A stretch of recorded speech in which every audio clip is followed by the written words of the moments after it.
किसी की जीवन के बारे में अगर हम जानना चाहते हैं तो दो हिस्से होते हैं।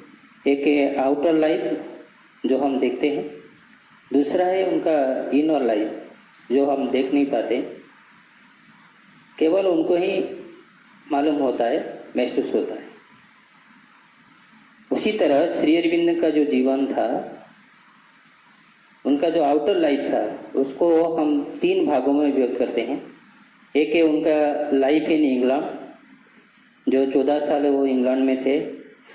उसके बाद लाइफ इन बड़ौदा, वो भी 14 साल। उसके बाद लाइफ इन पांडिचेरी। तो उनके जो आउटर लाइफ को हम 3 भागों में व्यक्त करते हैं। उनका जो इनर लाइफ होता है, इनर लाइफ में जो हमारा कॉन्शियसनेस की बात ये होता है, तो ये 3 ही जो मीटिंग हुई थी विष्णु भास्कर लेले, जो उनके आध्यात्मिक पहला गुरु थे, उनके साथ उनका मुलाकात हुआ था। आध्यात्मिक पथ पर आने के लिए उनका पहला वो शुरुआत वो था। दूसरा है जब वो जेल में थे, भगवान नारायण के उनको दर्शन हुआ था। तीसरा जब माता जो उनके बाजू में है उनके साथ जब उनका मुलाकात हुआ। चौथा जब उनको ओवर माइंड उनके अंदर डिसेंट हुआ। इसके बारे में मैं बताऊंगा। तो पहला चीज़ है जो उनका जो लाइफ इन इंग्लैंड, 7 साल की उम्र में उन्होंने इंग्लैंड गए पढ़ने के लिए अपने भाइयों के साथ। उनके पिताजी जो डॉक्टर कृष्णधन घोष थे, वो एक डॉक्टर थे। उस समय अंग्रेजों के अधीन वो काम करते थे, एक मेडिकल सर्जन थे। तो उन्होंने नहीं चाहते थे कि अपने बच्चे इंडिया में पढ़े, क्योंकि इंडिया का कल्चर जो था उनको पसंद नहीं था उस समय। और वो चाहते थे कि उनके बच्चे का IAS अफसर बने उनकी तरह। इसलिए उन्होंने क्या किया, अपने बच्चों को अपना भाषा जो बेंगली भी सिखाया नहीं। 2 साल उन्होंने दार्जिलिंग में एक लॉरेंटो कॉन्वेंट स्कूल जो है, अभी भी है, वो 1848 में बना हुआ था। उसी स्कूल में जहाँ यूरोपियन ऑफिशियल्स के बच्चे पढ़ते थे, वहाँ 2 साल उन्होंने पढ़े, श्री अरविंद पढ़े। उसके बाद 2 साल के बाद उन्होंने अपने बच्चों को 3 बच्चों को इंग्लैंड भेज दिया। तो इंग्लैंड में उन्होंने सेंट पॉल स्कूल में पढ़े, उसके बाद कैम्ब्रिज विद्यालय में पढ़े। जब उनको 13 साल हुआ था, उस समय उनके पिताजी का जो फाइनेंशियल कंडीशन अच्छा नहीं था, तो उन्होंने खुद कुछ कमाई करके पढ़ते थे उस समय। और वो एक ऐसा आदमी थे जिन्होंने 7 फॉरेन लैंग्वेज जानते थे और 4 फॉरेन लैंग्वेज में मास्टरी भी उनका था, जैसे इंग्लिश, फ्रेंच, लैटिन और इटालियन, ग्रीक, स्पेनिश, 7 लैंग्वेज उनको मालूम था। और वो जो 13 साल के उम्र में आर्टिकल्स लिखते थे, उस समय का एक फेमस मैगजीन था द टाइम्स मैगजीन। वो टाइम्स मैगजीन में उन्होंने अपने आर्टिकल्स भेजते थे। जो एडिटर थे, वो सोचते थे कि ये जो लिखा, जो इतने हायर थॉट का लिखा हुआ है, लिखा आता है, तो वो कोई सीनियर या एक बड़ा आदमी का लिखावट होगा। इसलिए उन्होंने एक दिन उनको देखने के लिए आए। जब देखे उनको वो आश्चर्य हो गए कि ये 13 साल का बच्चा कैसी तरह से हायर थॉट का लेखा लिख रहे, और फ्रेंच में भी और ग्रीक में भी, इंग्लिश में भी।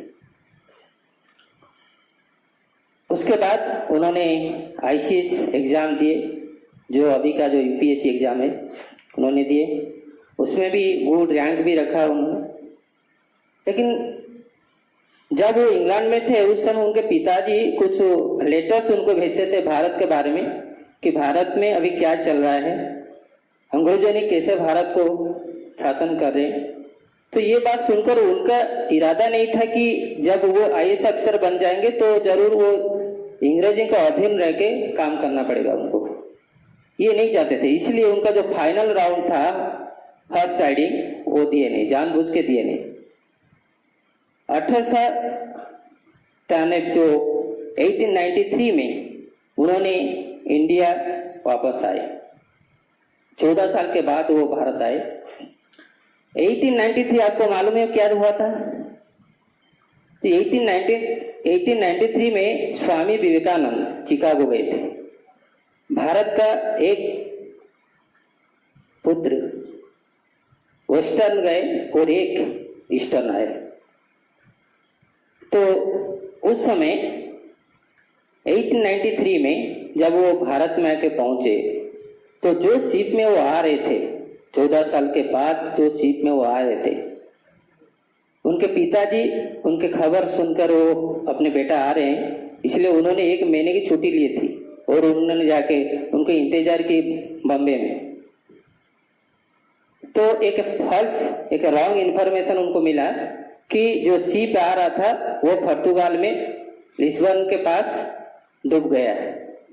तो ये बात वो सुनकर उनका हार्ट चोक हो गया और उनका निक नेम था औरो।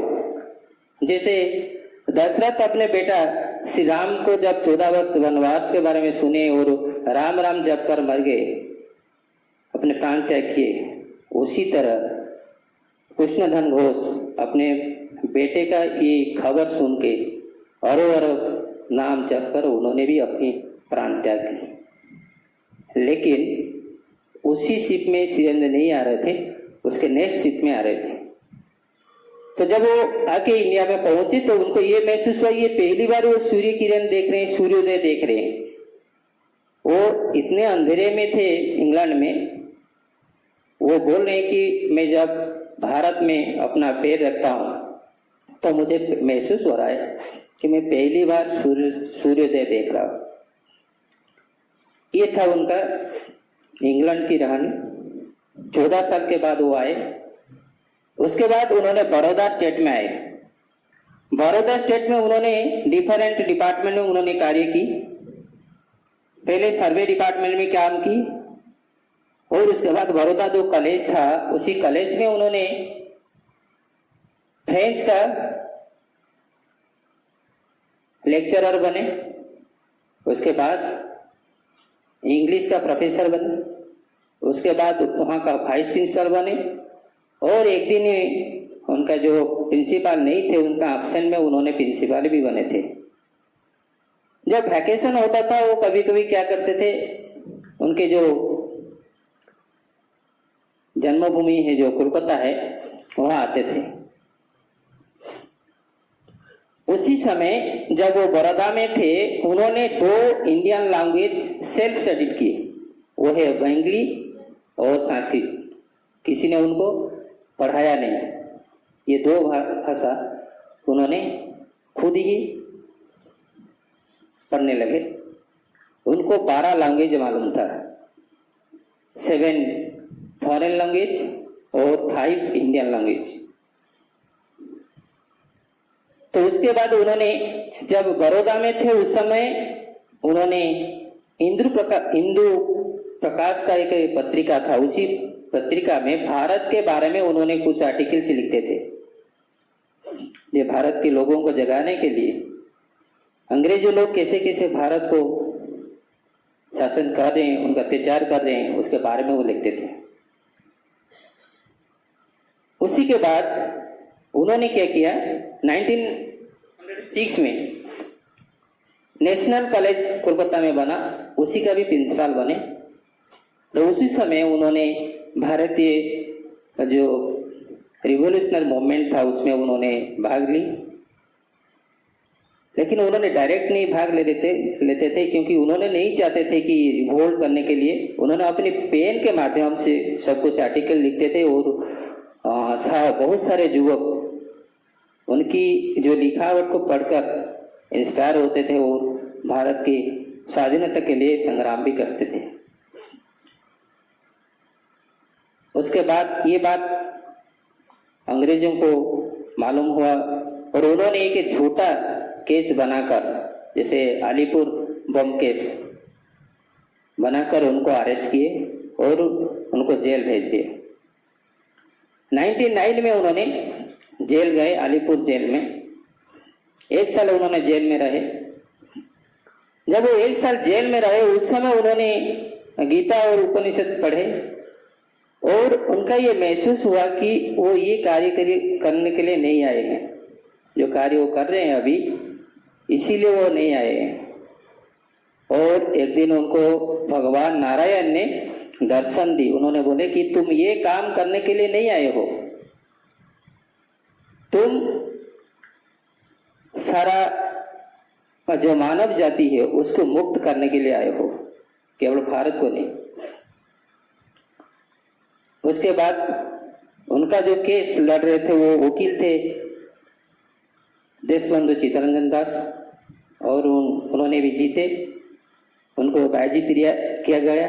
और उसके बाद 1910 में उनको विवेकानंद भी उनके विजन में आए। उनको बोले कि जो कार्य में आधा करके गया हूं तुमको पूरा करना है। तो उसके बाद उन्होंने 1910 में पांडिचेरी चले गए। वहां 1950 तक 30 इयर्स पांडिचेरी में रहे। अपनी स्पिरिचुअल लाइफ 1910 से शुरू हुआ। उसी समय उन्होंने 1913 को माता जी, जो हम मदर कहते हैं, जिनका जन्म फ्रांस में हुआ था, पेरिस में, उन्होंने उनको आके देखा, दर्शन की, क्योंकि उस समय पांडिचेरी फ्रांस की कॉलोनियल थी। तो माता जी बचपन से सारा पृथ्वी के बारे में सोचते थे, बहुत सोच में रहते थे। और 11 साल में उम्र में उन्होंने हर दिन बार बार उन्होंने एक ऐसी फिगर को देखते थे कि उन्होंने हरदम उनके विजन में आते थे। और वो कौन थे? जब उन्होंने 1914 में इंडिया आए और श्री अरविंद को मुलाकात की, तब उनको पता चला कि जिनको वो देख रहे थे वो और कोई नहीं थे, वो श्री अरविंद ही थे। 1914 मार्च 30 को उन्होंने लिखे हैं,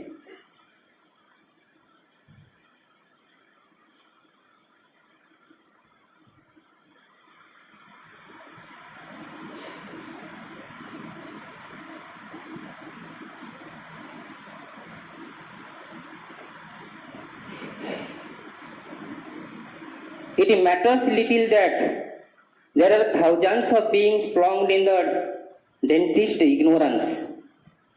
He whom we saw yesterday is an earth.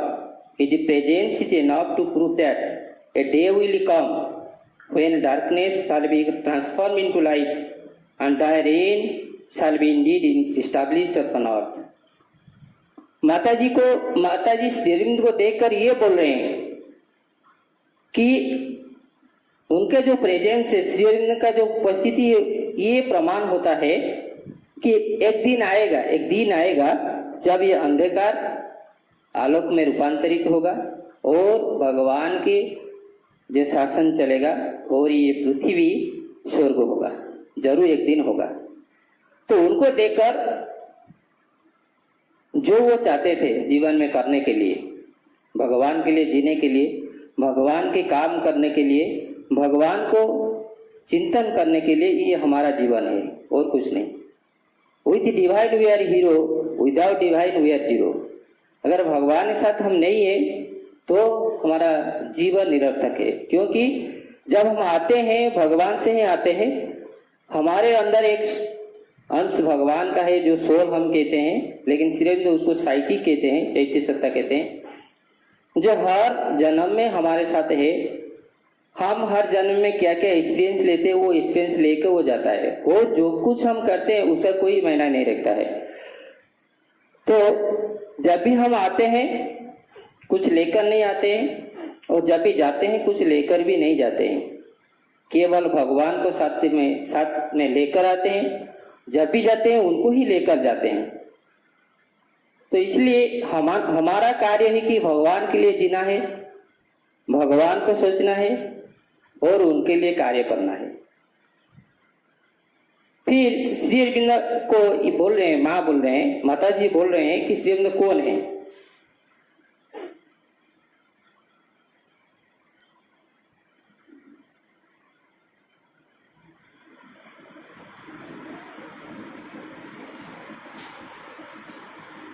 Mother says, since the beginnings of the earth history, Sri Aurobindo has always presided over the great earthly transformations under one form or another, one name or another. माता जी बोल रहे हैं कि श्री अरविंद जो अर्थ की history से पहले ही हैं, पहले से वो रूपांतर की जो कार्य चल रहा है उसी कार्य में वो एक से दूसरे नाम में, एक से दूसरे रूप में प्रतिनिधित्व कर रहे हैं। तो हमको ये मालूम होगा कि श्री अरविंद अनेक जन्म में आए हैं, अनेक अलग अलग रूप लेकर आए हैं ये पृथ्वी को रूपांतर करने के लिए। फिर बोले man is the creation of yesterday, man is the creation of yesterday. Shri Aurobindo came to announce the creation of tomorrow, the coming of the supramental being. Shri Aurobindo जब 1926 नवंबर 24 को जब उन्होंने अधिमानस चेतना को जो श्री कृष्ण की चेतना बोलते हैं उसी कॉन्शियसनेस को उन्होंने प्राप्त किया, उसी समय उन्होंने ये डिसीजन ली कि इंसान शेष नहीं है, उसके बाद कोई आने वाला है। इसीलिए उन्होंने क्या की, 26 साल उन्होंने एक कमरे में साधन की, बाहर कभी नहीं आए। 1926 से 1950 तक वो उन्होंने साधन की, तपस्या की, एक कमरे में रहकर वो तपस्या की। उसी कमरे में उन्होंने 8 घंटा भी चलते थे और बाहर कभी नहीं आते थे, 2 बार भी खाते थे। तो साधन की 1950 में उन्होंने एक शक्ति को अवतरण किया, उसका नाम है सुपरमेंटल फोर्स, अतिमानस शक्ति। जो शक्ति एक दिन जरूर धरती पर आएगा, उन्होंने अनाउंस भी किए हैं। क्यों आएगा? क्योंकि जो रूपांतर की धारा है, जैसे हम पहले से बंदर थे अभी इंसान बन गए, तो इंसान शेष नहीं, इंसान के बाद अतिमानव आएगा, अतिमान आएगा, सुपरमैन आएगा। जो सुपरमैन आएगा उसमें उसके पास क्या रहेगा कि उसमें दुख नहीं रहेगा, वो मरेगा नहीं और उसको रोग नहीं होगा, वो तरुण रहेगा, जैसे युवा रहेगा। तो ये 4 चीज जो हो रहा है अभी, जब हम इंसान होते हैं हमको दुख आता है, रोग आता है और हम बूढ़ा होते हैं और मर भी जाते हैं। ये 4 चीजें नहीं होगा जब अतिमानस शक्ति खुद ही इस धरती पर आएगा। उन्होंने 1950 को क्या किए, दिसंबर 5 को उसी शक्ति को अपने अंदर उन्होंने अवतरित किया। लेकिन वो शक्ति इतनी शक्तिशाली था कि पृथ्वी की चेतना प्रस्तुत नहीं था, लेकिन जो इंसान यहाँ थे वो भी प्रस्तुत नहीं थे। इसलिए उनको क्या किया, उनको अपनी शरीर छोड़ना पड़ा। और वो शक्ति जब आया वो उनके शरीर में 4 दिन रहा। जब कोई मरता है तो क्या होता है, 1-2 घंटे के बाद बदबू आता है कि नहीं? लेकिन उनका शरीर 4 दिन रहा, कुछ भी नहीं हुआ, गोल्डन कलर रहा। और 4 दिन के बाद मदन ने उनको उसी शक्ति को अपने शरीर में ले लिए। 1956 फरवरी 29 को मदन ने उसी शक्ति को धरती पर अवतरित किया। अभी वो शक्ति कार्य कर रहा है। माता जी ने बोल रहे हैं कि 1967 के बाद जो बच्चे जन्म ले रहे हैं, 1967 के बाद जो जन्म ले रहे हैं वो सब अलौकिक गुण के अधिकारी होते हैं। तो छोटे छोटे बच्चे कैसे होते हैं आपको मालूम होगा कि छोटे छोटे बच्चे ऐसे गीत भी गाते हैं जैसे बड़े लोग भी नहीं गा पाते हैं, ऐसे बातें करते हैं जैसे बड़े लोग भी आश्चर्य होते हैं सुनते सुनते। तो ये शक्ति अभी कार्य भी कर रहा है।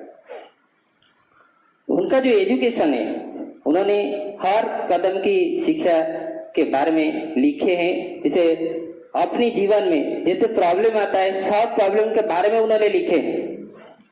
उनका लाइफ डिवाइनिंग की किताब है जिसमें वो कैसे हमारा चेतना की परिवर्तन होता है, एक स्तर से दूसरे स्तर तक हम जाते हैं।